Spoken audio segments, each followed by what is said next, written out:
Al-Fatihah hadratin Nabi Mustafa Muhammadin sallallahu alaihi wasallam jami'a khani min al-anbiya wa mursalin wal sahabat wa tabi'in wa tabi'in jami'al awliya wa syuhada wa jami'a masakhina fid din.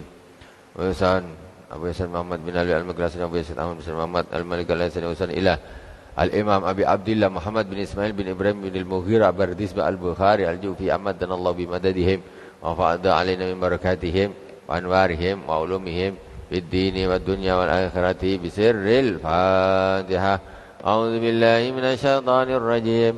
Bismillahirrahmanirrahim. Alhamdulillahi rabbil alamin. Arrahmanir rahim.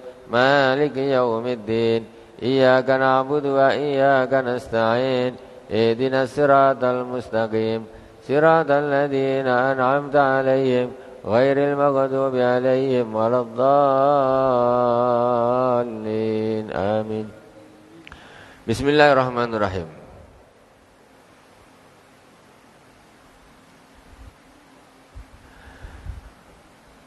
Wa bisanatil muttasil ila al-Imam al-Bukhari rahimahullah ta'ala wa nafa'ana Allah bi ulumi fid darain. Babus salati 'ala al-firas. Ila anqal wa bi ilai qala haddatsana Yahya ibn Bukair. Qala haddatsana Al-Lais an Ukailin an Ibn Shihabin qala akhbarani Urwatu anna Sayyidah Aisyah radhiyallahu ta'ala anha akhbarathu anna Rasulullah sallallahu alaihi wa alihi wasallam yusalli wa ya bain wa bainal qiblati ala firasi ahlihi i'tarada al-janazah. Rasulullah sallallahu alaihi wasallam, ini ada berita dari Sayyidah Aisyah radhiyallahu ta'ala anha, sesungguhnya Rasulullah sallallahu alaihi wasallam beliau ini ketika salat wahia Sayyidatina Aisyah itu bainahu wa bainal qiblah ala firasi ahli. Nah, Sayyidah Aisyah itu karena rumahnya sempit, jadi ketika Rasulullah SAW salat, Sayyidah Aisyah itu terpaksa antara Rasulullah dengan kiblat gitu. Antara Rasulullah dengan, bukan pas langsung gitu, tidaklah, ya ke depanan. Antara Rasulullah dengan kiblat. Seperti melintangnya jenazah. Melintangnya jenazah kalau ada imam sholat tentu jenazahnya di depannya, kan gitu. Kata Aisyah, jadi Rasulullah kalau sholat itu Sayyidah Aisyah maksudnya itu dia melintang antara Rasulullah dengan kiblat. Makanya ketika Rasulullah SAW mau sujud di kisahnya yang kemarin, kakinya Sayyidah Aisyah makanya dipegang supaya kemudian Sayyidah Aisyah melipat kakinya agar Rasulullah bisa bersujud, ya tidak di atas kaki istrinya. Nah, ini maksudnya begitu. Begitu sempitnya rumahnya Rasulullah sallallahu alaihi wasallam. Wa billahi qala haddatsana Abdullah Ibnu Yusuf qala haddatsana Laisu an Yazid an Iraqin an Urwa anna Nabiy sallallahu alaihi wasallam yusalli wa Aisyah mu'taridatun bainahu wa bainal qiblati ala firashin alladhi yanamani alaihi. Sayyidina Urwah mengatakan sunnah Rasulullah sallallahu alaihi wasallam, beliau ini ketika salat Sayyidah Aisyah melintang antara Rasulullah dengan kiblat di atas firash, hamparan, di atas hamparan untuk tidur. Di atas hamparan untuk tidur, alladzi yanamani alaihi, yang digunakan oleh Rasulullah dan Sayyidah Aisyah untuk tidur di situ. Nah, tuh macam mana tengok. Jadi di situ ya bukan kasur spring bed lah kalau gitu, kasur tebal gini. Firasnya cuma hamparan gitu saja. Rasulullah SAW itulah tempat tidurnya Rasul dengan Sayyidah Aisyah. Tengok macam mana. Tidur suami istri pakai hamparan apa aja, kacik berdua, masya Allah, mesra betul. Kalau mau kayak gitu Pak, waduh, kita kasur spring bed besar, sambil lari-lari bisa.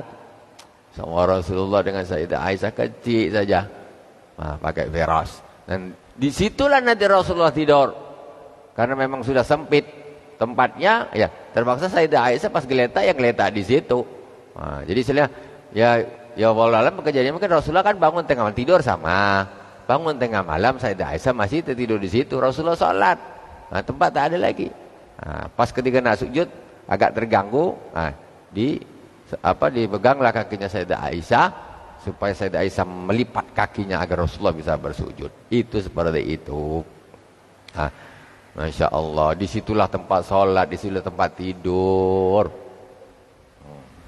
Luar biasa. Makanya sekecil-kecil rumah kita masih jauh lebih kecil rumahnya Rasulullah Sallallahu Alaihi Wasallam. Padahal Rasulullah itu kaya, duit dinar punya beribu-ribu dinar. Kalau sekedar nak bangun rumah kecil Rasulullah itu kan nak bangun rumah mewah pak, kecil Rasulullah itu. Tapi dapat duit ribuan dinar dibagi ke orang. Ya Allah, macam mana lah Rasulullah ini begitu dermawannya luar biasa. Zuhudnya luar biasa, nggak cinta kepada dunia. Itulah Nabi kita. Makanya kita ya sikit-sikit tidak ikutlah, sikit-sikit ya belajar. Makanya para aulia, orang-orang soleh, mereka itu yang mengikuti sunnah Rasulullah seperti itu. Mereka itu tidak cinta dunia, nggak gila dunia. Hatinya itu tetap fokusnya kepada akhirat. Kalau Rasulullah dia cinta dunia, tak maulah rumah kecil macam gitu. Dapat kasih uang duit banyak dinar, bangun rumah dulu, bangun rumah yang besar. Oh, rumah Rasulullah besar. Ya, tak gitu. Bukan Rasulullah berarti melarat, tidak. Tapi Rasulullah itu dermawan dan tidak cinta dunia. Makanya seperti itu. Ya, kadang-kadang orang mikir Rasulullah ini melarat, kekaya Rasulullah itu. Orang mikir Rasulullah mereka kaya, apa pula Rasulullah miskin? Rasulullah ini kalau Allah nggak mau, kalau Rasul mau terima, ya 2 gunung besar di Mekah itu jadikan emas. Rasulullah nak bangun apa? Rumah emas bisa dibangun oleh Rasulullah SAW. Tak nak. Sekarang rumahnya itulah sekarang yang jadi makamnya Rasulullah SAW. Sayyidina Abu Bakar dan Sayyidina Umar ibn Khattab radhiyallahu taala anhuma. Itu. Kita lanjutkan. Nah, jadi paling tidak dari sinilah kita bisa mengetahui bagaimana dulu kehidupan atau rumah tangga baginda Rasulullah Sallallahu Alaihi Wasallam. Kita lebih dari cukup, lebih rumah kita itu. Dunia kita ini lebih. Tinggal kita lagi mendekatkan diri kepada Allah Subhanahu Wa Taala, bukan sibuk nambah dunia terus sampai mati tak puas. Makanya kata Rasulullah, nanti orang seperti itu dia tidak akan puas sampai mulutnya disumbat pakai debu, pakai tanah. Mungkin dia sumbat pakai tanah masih dah mati, baru dia berhenti ngumpulin dunia terus dengan mengesampingkan akhirat. Babu sujud ala sabi fi sidatil har. Bab sujud di atas baju ketika sangat panas. Wa qala Hasanu kana al-qawmu yasjuduna ala al-imamati wal qalan suwati wa yadahu fi qammih. Ya Allah, Mekah tuh memang dari zaman Rasulullah tuh panas, memang panas. Di Mekah itu kok 50 derajat pun ada. Kita keluar pintu gitu, panas mata nih nengok keramik tak tahan, panas luar biasa, 50 derajat. Jadi ini kisah di zaman Rasulullah ternyata sudah panas macam gini juga. Jadi kata Sayyidina Hasan, kanal qaumu yasjuduna 'alal imamah. Orang-orang pada waktu itu sujud di atas imamahnya. Ini imamah. Sujud di atas imamahnya gitu. Imamahnya lebar, sujud di imamahnya. Wal qalan suwad ataupun pakai kopiahnya gini, sujud di kopiahnya. Wa yadahu fi kumhi, sedangkan tangannya di lengannya, lubang lengan, di gini. Tangannya gini toh kalau sujud. Saking panasnya tuh, nak taruh di bawah, gini sujudnya. Ini tangannya dimasuk ke gini, tampilkan ini, tak kena langsung ke bawah. Dahinya kepalanya ini duduknya di imamahnya. Sujudnya di imamahnya di kolan suahnya. Itu.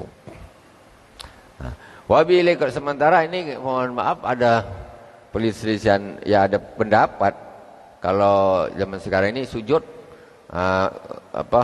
mazhab Imam Syafi'i ini harus nempel kan gini. Kopiah tak harus terlalu begini. Tetapi ini hadisnya seperti ini. Nah, ini berarti termasuk perbedaan pendapat. Nah, ini sujud di atas imamah dan kopiahnya. Berarti apa? Ini kopiah, dia sujud gininya, imamah gini. Ya, sujudnya gini. Maksudnya ininya berarti tidak menyentuh kepada ke tanah tempat sujudnya. Saking panasnya, bahkan tangannya begini. Kumi berarti begini tangannya, tidak nempel. Gini. Saking kuminya ini kan panjang, jadi tangannya bisa masuk.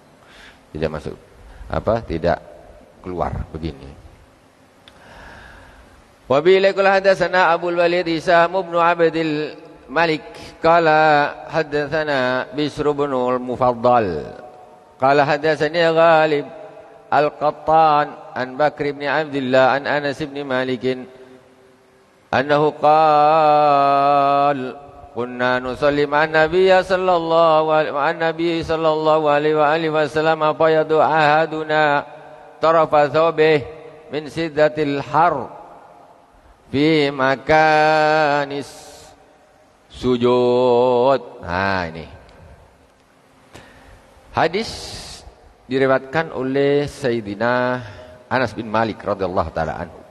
Kata Sayyidina Anas bin Malik, kami sholat bersama dengan Rasulullah sallallahu alaihi wasallam. Sahabat, kami ini sholat dengan Rasulullah. Kata Sayyidina Anas, kemudian salah seorang di antara kami meletakkan ujung bajunya karena sangat panas di tempat sujudnya. Berarti gimana?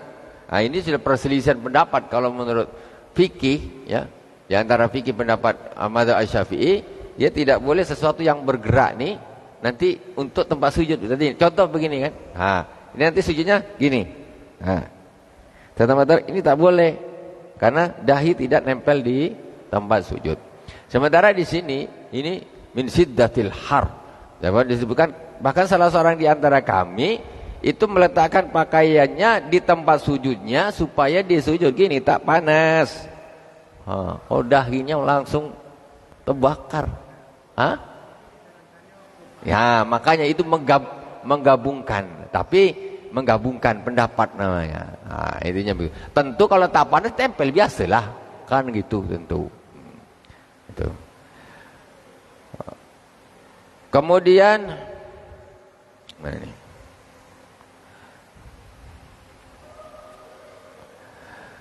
Karena lasan yasjuduna. Fa yadu ahaduna tarafa thawbi min sidatil harfi makani sujud. Itu ceritanya macam gitu. Oke lah, jalan tengah kalau darurat panas tak apa-apa gitu. Apa-apa panas. Kalau di tempat kita ni tak panas lah di dalam. Mana ada kayak gini, mana ada panas macam ini. Kalau di Masjidil Haram, Masjid Nabawi itu, yang di halaman itu, kalau keramik yang berwarna putih, ya, itu panas. Berwarna putih atau yang berwarna hitam, itu kita pijak aja kaki terbakar. Nasib lah kalau pas ke Masjidil Haram balik sandal hilang. Meloncat-loncat jalan. Saking panasnya keramik itu untuk kaki saja tak kuat, apalagi dahi. Ngelupas langsung habis sholat, senet tanggal. Saking panasnya luar biasa. Ini cerita ini di zaman Rasulullah SAW. Apalagi sekarang di keramik panasnya kayak dulu kan pasir itu kalau panas. Babu sholati bin ni'al. Bab sholat pakai sandal. Tuh. Mana tuh? Pernah sholat pakai sandal? Ini dia tuh. Kira apa? Rasulullah tuh pernah tuh sholat pakai sandal. Tuh belum pernah kan sampai tua gini kan? Karena saya dah pernah tuh. Mengamalkan tak harus sejuk juga.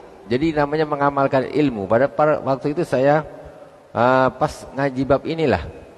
Akhirnya untuk mengamalkan ilmu bertambah keberkahan, kata Kiai tadi pada waktu itu saya di Malang, guru saya Kiai Haji Muhammad Ihya Ulumuddin.